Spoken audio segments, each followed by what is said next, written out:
ខ្ញុំបានចំណាយ10,000 លានបានទិញអគារប្រវត្តិសាស្ត្រខ្ពស់បំផុតនៅលើឆ្នេរយេងលុកក្នុងទីក្រុង Shanghai ហិរញ្ញវត្ថុមនុស្សគ្រប់គ្នាគិតថាខ្ញុំឈួតប៉ុន្តែខ្ញុំមិនខ្វល់ទេពួកគេគ្រាន់តែបិទច្រកចូលប៉ុណ្ណោះបណ្ដាញអគ្គិសនីវុលខ្ពស់និងប៉មកាំភ្លើងយន្តប្រឆាំងយន្តហោះត្រូវបានសាងសង់ឡើងទេដែលដឹងថានឹងមានអ្វីកើតឡើងក្នុងរយៈពេលនេះសកម្មសំប៊ីមកដល់នៅពេលនោះទីក្រុងដ៏មានញឹកទាំងមូលនឹងត្រូវកាត់បន្ថយទៅជាឋានរកដ៏រស់រវើកហើយអគារកម្ពស់110ជាន់នេះសំប៊ីជារបស់តែនៅក្នុងពន្ធនាគារពលរបស់ខ្ញុំប៉ុណ្ណោះខ្ញុំក្រោកអង្គុយលើគ្រែភ្លាមគាត់កំពុងដកដង្ហើមខ្លាំងរាងកាយរបស់ខ្ញុំទាំងមូលសាំដោយញើសត្រជាក់ដៃខ្ញុំកំពុងក្តាប់សន្លឹកយ៉ាងណែនបញ្ហាចម្បងគឺវាប្រែជាពណ៌ស្ដោយសារកម្លាំងដែលបានរលួយមិនមានជំរកការពីការវាយប្រហារតាមអាកាសដែលធន់នឹងដីមិនមានអាស័យដំណេកស្រីណាដែលរុញខ្ញុំចូលទៅក្នុងហ្វូងខ្មោចឆៅដែរពន្លឺព្រះអាទិត្យចាំងចូលតាមបង្អួចធំពីជាន់ដល់ពីដានប្រោះលើកម្រាលឈើរឹងគួរឲ្យចាប់អារម្មណ៍ប៉ុន្តែក៏ក្តៅពេលវេលាត្រូវបានបង្ហាញយ៉ាងច្បាស់នៅលើអេក្រង់ម៉ោង 9:00 ព្រឹកថ្ងៃទី 15 ខែមេសាឆ្នាំ 2035កាច់ជាថ្មីខ្ញុំបានមើលខ្លួនឯងហើយឃើញថាខ្លួនឯងគ្មានរបួសស្នាមសម្ដីតែមួយការភ័យខ្លាចនៅក្នុងភ្នែករបស់គាត់ត្រូវបានជំនួសបន្តិចម្ដងដោយការកើនឡើងនៃភាពខ្ញុំបានធ្វើដំណើរត្រឡប់ទៅមួយខែមុនពេលដែលមហន្តរាយពិភពលោកចាប់ផ្ដើមពាក់កណ្ដាលអាធ្រាត្រថ្ងៃទី 15 ខែឧសភាមួយខែបន្ទាប់ពីជាតិមុនរបស់ខ្ញុំការលេខមួយបានកើតឡើងនៅវិទ្យាស្ថានស្រាវជ្រាវទី 9 នៅក្រុងវីរុសដែលបានផ្លាស់ប្ដូរមួយហៅថាតាមដានបំពង់ខ្យល់ចេញចូលនឹងប្រព័ន្ធទឹកក្រោមដីរាលដាលពីពេញទីក្រុងស៊ីងហៃក្នុងរយៈពេលត្រឹមតែ3ថ្ងៃទីក្រុងដ៏ធំសម្បើមនេះដែលមានប្រជាជនរស់នៅរាប់សិបលាននាក់វាបានក្លាយជាឋាននរកដែលមានជីវិតនៅក្នុងគ្រោះមហន្តរាយនោះខ្ញុំធ្វើបែបនេះដើម្បីការពារអតីតមិត្តស្រីរបស់ខ្ញុំមិនតែខ្ជិះខ្ជីទ្រព្យសម្បត្តិគ្រួសាររបស់គេក៏បានបរិច្ចាគសេរមភាពសាំដ៏មានតម្លៃតែមួយគត់បានឲ្យរីទៅគាត់ប៉ុន្តែតើលទ្ធផលជាយ៉ាងណាជួបប្រទេសនឹងចំណូលដែលបានផ្លាស់ប្ដូរដោយមិនស្ទាក់ស្ទើរគាត់បានចាក់ខ្ញុំពីក្រោយដាក់ខ្ញុំចូលទៅក្នុងហ្វូងមនុស្ស zombie គ្រាន់តែស៊ូដើម្បីខ្លួនឯងចំណាយពេល2-3 វិនាទីដើម្បីគេចចេញកំពុងគិតអំពីមុខដ៏លាក់ពុតនិងកាយសាហាវរបស់ Hicham ខ្ញុំមិនអាចជួយអ្វីបានក្រៅពីសាច់ត្រជាក់ចាប់តាំងពីព្រះបានប្រទានឱកាសទី2ដល់ខ្ញុំក្នុងជីវិត Ikayan និងសត្វត្រឆានទាំងនោះដែលមានឫទ្ធានុភាពនិងខ្លាំងក្លានៅក្នុងអវសានលោកចូលយើងដោះស្រាយកណ្នីរបស់យើងយឺតប៉ុន្តែការសងសឹកមិនមែនជារឿងសំខាន់បំផុតនៅពេលនេះទេទុយទៅវិញវានិយាយអំពីការរស់នៅក្នុងសម័យកាលដ៏អាប់អួរបង្កើតចម្រុះសុវត្ថិភាពទាំងស្រុងវាទាមទារធនធានយ៉ាងច្រើននិងបន្ទីដ៏រឹងមាំបំផុតហើយទាំងអស់នេះគឺផ្អែកលើពាក្យតែមួយប៉ុណ្ណោះលុយខ្ញុំចាំវាយ៉ាងច្បាស់ណាស់ទើបតែរសៀលនេះម៉ោង 2 រសៀលព្រឹត្តិការណ៍ដ៏សំខាន់មួយនឹងផ្ទុះឡើងនៅក្នុងទីផ្សារហិរញ្ញវត្ថុ Black Swan ដែលមិនធ្លាប់មានពីមុនមកការប៉ុនប៉ងធ្វើរដ្ឋប្រហារភ្លាមនៅក្នុងប្រទេសផលិតនេះបាននាំឲ្យមានអនាគតប្រេងឆៅអន្តរជាតិរយៈពេលត្រឹមតែ2ម៉ោងប៉ុណ្ណោះជួបប្រទេសនឹងការធ្លាក់ចុះយ៉ាងខ្លាំងមហាសេដ្ឋី Wall Street រាប់មិនអស់បានលោតសម្លាប់ខ្លួនដោយសារតែរបស់ខ្ញុំតែមួយគត់ឱកាសមួយដើម្បីបន្ធូរបន្ថយភាពត្រជាក់របស់ក្មេងស្រីអ្នកមានម្នាក់យ៉ាងឆាប់រហ័សនិងខូចខើខ្ញុំបានចុចលេខទូរស័ព្ទមួយចំនួនភ្លាមអ្នកចាត់ការចាងអាផាតមិនពីរបស់ខ្ញុំនៅកណ្ដាលទីក្រុងប្រាក់កម្ចីទិញផ្ទះទាំងអស់បើកបរតាមផ្លូវលឿនលឿនខ្ញុំមិនប្រកាន់ទេប្រសិនបើអត្រាការប្រាក់ខ្ញុំត្រូវជួបបំរុសជៀនវ៉ាងនៅម៉ោង 1 រសៀលខ្ញុំបានគ្រប់គ្រងអាជីវកម្មផ្ដល់ប្រាក់កម្ចីរបស់អ្នកហើយខ្ញុំនឹងប្រើប្រាស់ភាគហ៊ុនក្រុមហ៊ុនដែលខ្ញុំកាន់កាប់ជាទ្រព្យបញ្ចាំយកតាមដែលអាចធ្វើទៅបានពេញមួយព្រឹកខ្ញុំដូចជាអ្នកលេងល្បែងដែលមានភ្នែកក្រហមបញ្ចាំអ្វីទាំងអស់ដែលគាត់មានដោយប្រញាប់ប្រញាល់រហូតដល់ម៉ោង 1:30 នាទីរបស់ខ្ញុំជាចុងក្រោយប្រាក់ដើមចំនួន 10 លានត្រូវបានរៃអង្គាសបានខ្ញុំបានបើកវេទិកាពាណិជ្ជកម្មអន្តរជាតិប្រឡេកមើលតារាង client ដែលនៅតែមានការប្រែប្រួលឥតឈប់ឈរស្នាមញញឹមចម្លែកមួយបានរួញនៅជ្រុងបូម៉ាត់របស់គាត់ការលក់ខ្លីជាមួយនឹងមូលនិធិដែលមានទាំងអស់ទីងដងក្លឹងដល់កម្រិតអាត់បម៉ាជាមួយនឹងប្រាក់ដើមចំនួន 10 លាននិងអានុភាព100ដងវាបានប្រែក្លាយទៅជាកាំបិតសម្រាប់សត្វដ៏មុតស្រួចដោយស្ងាត់ព្យួរនៅលើកញ្ចឹងនៃទីផ្សារហិរញ្ញវត្ថុអន្តរជាតិម៉ោង 2 រសៀលតារាងទៀនដាំឡើយស្ងប់ស្ងាត់ភ្លាមនោះដូចជាខ្លាញ់ដែលមានខ្សែដាច់វាបានធ្លាក់ចុះភ្លាមដប់ដោយគ្មានការប្រមានជាមុន 30-50 រង្វង់ហិរញ្ញវត្ថុអន្តរជាតិទាំងមូលនៅពេលនេះសេចក្តីស្រឡាញ់ដ៏អស់សង្ឃឹមមួយត្រូវបានបង្ហាញនឹងតួលេខប្រាក់ចំណូលនៅលើអេក្រង់របស់ខ្ញុំប៉ុន្តែក្នុងល្បឿនដ៏អស្ចារ្យលោកញាប់ញ័រម៉ោង 3:30 រសៀលការធ្លាក់ចុះបានបញ្ចប់ហើយខ្ញុំមិនមានភាពលោភលន់អ្វីទាំងអស់ខ្ញុំបានចុចលើអេក្រង់ដោយមើលម៉ាត់សំឡេងច្បាស់ល្អសំឡេងជូនដំណឹងបានបន្លឺឡើងនៅក្នុងបន្ទប់ដ៏ស្ងប់ស្ងាត់កំពុងមើលខ្សែវែងនោះនៅក្នុងសមតុល្យអកេននីស៊េរីនៃការយល់ឃើញដ៏គួរឲ្យភ្ញាក់ផ្អើលតែដកដង្ហើមចេញនៅខ្យល់ចាស់បន្ទាប់ពីកាត់ថ្លៃសេវាប្រតិបត្តិការខ្ពស់និងការប្រាក់លើអានុភាពសរុបចំនួន 10,000 លានយន្តខ្ញុំបានប្រើ channel ពិសេសភ្លាមជាមួយនឹង 10,000 លាននេះប្រាក់ទាំងអស់ត្រូវបានផ្ទេរទៅកេននីអនាមិកនៅក្រៅប្រទេសជាមួយនឹងប្រាក់នេះខ្ញុំបានចាប់យកចុងបញ្ចប់ហើយសម្បត្តិចុងក្រោយដើម្បីរស់រានមានជីវិតនៅក្នុងពិភពខ្ញុំបានយកកូនសោឡានរបស់ខ្ញុំហើយដើរចេញពីផ្ទះបើកបោត្រង់ទៅកាន់ចំណុចកណ្ដាលនៃតំបន់ដ៏មានអ្នកបំផុតរបស់មជ្ឈមណ្ឌលហិរញ្ញវត្ថុ Luton កន្លះម៉ោងក្រោយមកខ្ញុំបានឈរនៅលើអគារ 110 ជាន់នេះអគារខ្ពស់កប់ពុកដែលទម្លុះពុកបទពិសោធន៍ជីវិតកន្លងមករបស់ខ្ញុំប្រាប់ខ្ញុំចម្រោះការពារផ្លូវអាកាសក្រោមដីវាមិនអាចក្រោយមកសម្លេងដែលបានផ្លាស់ប្ដូរទាំងនោះដែលនឹងធ្វើឲ្យទីដ៏មានសុវត្ថិភាពពិតប្រាកដវាត្រូវតែមានកម្ពស់បញ្ឈរដាច់ខាតដែលរាប់ណាខ្ញុំទិញអគារនេះជាន់កម្ពស់រាប់សិបជាន់កាត់ផ្ដាច់ជណ្ដើរយន្តនិងជណ្ដើរយន្តទាំងអស់នៅទីនោះតែខ្មោចឆៅដែលបានផ្លាស់ប្ដូរសែនក៏មិនអាចទៅដល់ពុកបានដែរខ្ញុំបានតម្រង់ងអោរបស់ខ្ញុំបានដើរចូលទៅក្នុង lobby ដ៏អស្ចារ្យនៅជាន់ទី1នៃអគារលូយៀនឯងមកធ្វើអ្វីនៅទីនេះអតីតមិត្តស្រីរបស់ខ្ញុំស្ត្រីដ៏កាចសាហាវនោះដែលបានរុញខ្ញុំចូលទៅក្នុងមាត់របស់ខ្មោចឆៅនេះគឺជាមជ្ឈមណ្ឌលហិរញ្ញវត្ថុ Jeng Luton អ្នកដែលនឹងមកនឹងចាក់ចេញសុទ្ធតែជាអសរជនដែលមានទ្រព្យសម្បត្តិសុទ្ធជា100លានអ្នកមកពីក្រុមហ៊ុនតូចមួយដែលទ្រុឌទ្រោមកំពុងដំណើរការអាជីវកម្មលក់នេះកុំធ្វើឲ្យខ្លួនឯងខ្មាស់អៀនសម្លឹងមើលមុខដែលខ្ញុំស្អប់បំផុតក្នុងជីវិតអតីតកាលនេះគួរឲ្យភ្ញាក់ផ្អើលណាស់ខ្ញុំមិនមានអារម្មណ៍អ្វីទាំងអស់នៅពេលដែលវាផ្ទុះឡើងនៅចំនួនក្រោយខាងក្រោមនៃអគារនេះនឹងរងការខូចខាតយ៉ាងធ្ងន់ធ្ងរបំផុតគូស្នេហ៍របស់ខ្ញុំពិតជាធ្វើការនៅទីនេះមែនគាត់មិនអាចល្អជាងនេះទេតើអ្នកកំពុងមើលអ្វីចេញពីទីនេះយាយឈៀនឃើញថាខ្ញុំកំពុងសម្លឹងមើលគាត់ដោយមិននិយាយអ្វីកន្លែងជឿរបស់ខ្ញុំត្រូវបានទីឡងមែនទេជួនកំសត់ឲ្យអ្នកគ្មានសិទ្ធិដោយឃើញថាការចំអករបស់ Hicham មិនទាន់ចប់នៅឡើយខ្ញុំបានចុចប៊ូតុងហើយដោយស្នាមម្រាមដៃសម្រាប់ជណ្ដើរយន្តវេបរួចហើយគុណសោស្ថិតនៅក្នុងការអន់មុខរបស់ឆ្មាំសន្តិសុខជាច្រើនទ្វារជណ្ដើរយន្តបានបើកយឺតខ្ញុំបានងាកមើល Hicham នៅខាងក្រៅទ្វារដែលមុខរបស់គាត់ពោពេញដោយការផាន់ច្រឡំដ៏ស្រពោនមួយបានលេចឡើងនៅជ្រុងទ្វារជណ្ដើរយន្តបានការពារមុខស្ត្រីនោះទាំងស្រុងយើងបានមកដល់មជ្ឈមណ្ឌលលក់ជាន់ទី100ហើយជាន់ទី20នៃអគារនេះខ្ញុំចង់បានពួកគេទាំងអស់លោកម្ចាស់តើលោកបាននិយាយអ្វីខ្លះអំពីជាន់ទី20ខាងលើពីជាន់ទី90ដល់ជាន់ទី110ខ្ញុំចង់បានសិទ្ធិលើទ្រព្យសម្បត្តិនិងសិទ្ធិប្រើប្រាស់ទាំងអស់តម្លៃថេរ 5,000 លានការទូទាត់ពេញលេញមកដល់ភ្លាមលោកលូនេះមិនមែនជាបញ្ហាលុយកាក់ទ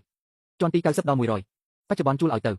ៅធនាគារវិនិយោគជាតិសាសន៍កំពូលនៅ Wall Street កិច្ចសន្យាជួលរបស់ពួកគេនៅសល់5ឆ្នាំទៀតទ្វារទៅការិយាល័យលក់ត្រូវបានគេភ្លេចហើយថតរូបបុរសម្នាក់ស្លៀកឈុតនាយកប្រតិបត្តិស្បែកដែលមានសក់ពណ៌តុងដែងពួកគេបានដឹកនាំបុរសជាច្រើនអ្នកដែលប្រញាប់ប្រញាល់ចូលទៅយ៉ាងស្រាក់ស្រាក់នាយកវាងបាននៅថាមាននរណាម្នាក់ចង់ទិញជាន់នេះវាជារឿងកំប្លែងមួយ យើងមកហ្គេនចំហរបស់ក្រុមហ៊ុនសម្ព័ន្ធនៅក្នុងតំបន់ Yang Luthen គឺមិនអាចរំពឹងធ្វើបានឡើយថ្មណាក៏ដោយយកគាត់ចេញពីទីនេះភ្លាមនាយកវាងពួកគេត្រូវបានបណ្ដេញចេញដោយឯកតោភាគីនិងដោយបង្ខំស្របតាមកិច្ចសន្យា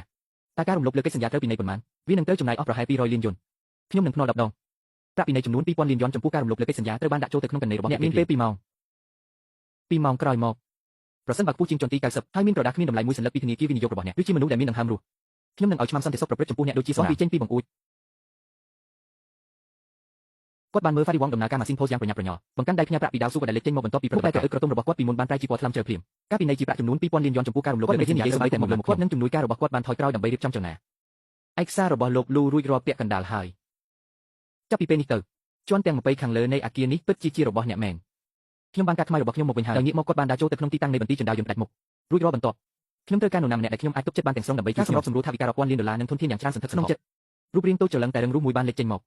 ស៊ូស៊ីវស៊ីវគឺជាសិស្សថ្នាក់ទី11របស់ខ្ញុំនៅមហាវិទ្យាល័យនៅពេលដែលវិនិច្ឆ័យអន្តរាយបានកើតឡើងនៅខ្ញុំបានជួបគ្នាដោយចៃដន្យនៅលើផ្លូវរត់គេចខ្លួនរបស់យើងក្មេងស្រីដែលជាធម្មតាមិនអាចបើកគុំរំលប់បានប៉ុន្តែនៅពេលចុងក្រោយនៅពេលដែលសម្បុកខ្មោចឆៅដែលបានផ្លាស់ប្ដូររូបរាងបានឡើងយ៉ាងណែននឹងកញ្ចឹងឆ្កែដែលបានផ្លាស់ប្ដូររូបរាងគាត់ស្រែកដាក់ខ្ញុំថាលោកម្ចាស់ប្រញាប់ឡើងហើយចាក់ចេញប្រញាប់ឡើងហើយចាក់ចេញរូបភាពរបស់គាត់ត្រូវបានហែកជាបំណែកទាំងរស់វាគឺជាសុបិនអាក្រក់ដែលខ្ញុំមិនអាចរើចេញពីជីវិតអតីតកាលរបស់ខ្ញុំបាននឹងមិនទុកឲ្យសោកនាដកម្មកើតឡើងម្ដងទៀតឡើយខ្ញុំបានបោះជំហានលើកយើងបើកឡានទៅសៀងហៃក្រុមហ៊ុនហិរញ្ញវត្ថុលំដាប់ទី2នៅចុងខាងទៀតបន្ទាប់ពីស៊ូស៊ីវស៊ីវបានបញ្ចប់ការសិក្សាធ្វើការជាអ្នកហាត់ការផ្នែកហិរញ្ញវត្ថុនៅទីនេះពេលខ្ញុំដើរចេញពីទ្វារនាយកដ្ឋានហិរញ្ញវត្ថុភ្លាមខ្ញុំបានយល់សំឡេងលំមិនដ៏អាក្រក់មួយអន់ភាពកណេឲ្យចំនួន500,000ថ្ងៃនេះអ្នកទទួលខុសត្រូវឬទៅរកម្ចាស់បំណុលនាយកបំណុលនោះច្បាស់ជាអ្វីមួយដែលអ្នកធ្វើឲ្យខ្ញុំបោះបង់ចោលដោយខ្លួនឯងតើអ្នកជានរណាហ៊ានគោះទ្វារខ្ញុំការចំណាយលើការព្យាបាលមិនចាំបាច់រកសិស្សច្បងទេ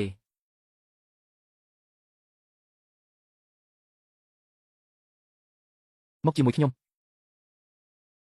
ទៅណាហើយចាយលុយរហូតដល់ខ្ញុំអង្គុយលើកៅអីអ្នកដំណើរនៃរថយន្តសិស្សរបស់ខ្ញុំក្បាលរបស់ស៊ូស៊ីវស៊ីវហាក់ដូចជានៅតែស្ថិតក្នុងស្ថានភាពបិទជិតសិស្សច្បងអ្នកទើបតែធ្វើឲ្យអ្នកគ្រប់គ្រងរងរបួសហើយពួកគេបានបោះចោលលុយច្រើនណាស់តើយើងនឹងទៅគប់ទេពិនិត្យមើលសំទោលឲ្យស៊ូស៊ីវស៊ីវបានសម្លឹងមើលគាត់ដោយមិនដឹងខ្លួនហើយសម្លឹងមើលទៅគាត់បរោះនោះបានកកភ្លាម10,000,000,000,000,000,000,000,000,000,000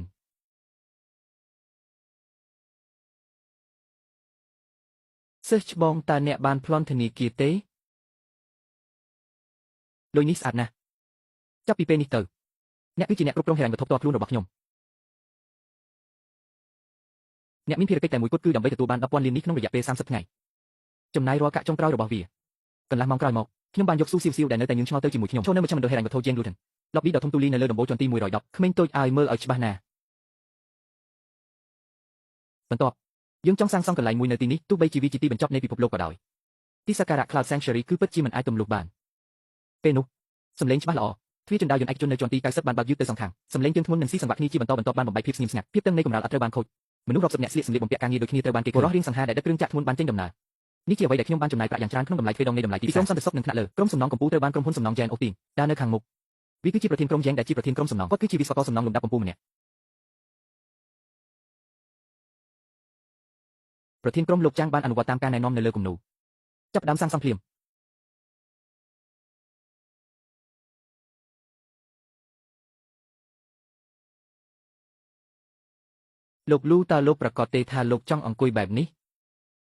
ះមានចណ្ដាលយន្តសំខាន់សរុបចំនួន20នៅពេលដែលវាំងនឹងដៃត្រូវបានកាត់រួចជាន់ខាងលើទាំង20คล้ายជាកោះដាច់ស្រយាលមួយនៅលើមេឃខ្ញុំបានចូលក្បែរគាត់ជាជាងគ្មានរលកមិនត្រឹមតែការចូលប្រើប្រាស់ទាំងអស់គួរតែត្រូវបានសាកតែចណ្ដាលយន្តសម្រាប់ជាន់ខាងលើ89សូម្បីតែចណ្ដាលនៃផ្លូវរត់គេចពីអគិភ័យទាំងនេះកំទេចពួកគេទាំងអស់បន្ទាប់មកដំឡើងទ្វារធនាគារនេះនៅចំណុចបំបែកខ្សែភាពយន្តការពីការផ្ទុះនិងការពីការផ្ទុះកុំបារម្ភពីមូលហេតុអីខ្ញុំបានបង់ប្រាក់ឲ្យអ្នក3ដងនៃតម្លៃកិច្ចសន្យាអ្នកគ្រាន់តែត្រូវការអនុវត្ត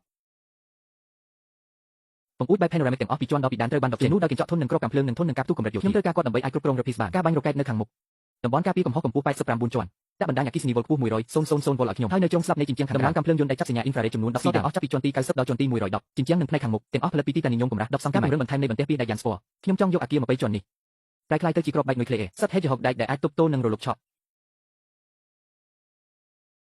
ការសាងសង់គួរតែចាប់ផ្ដើមភ្លាម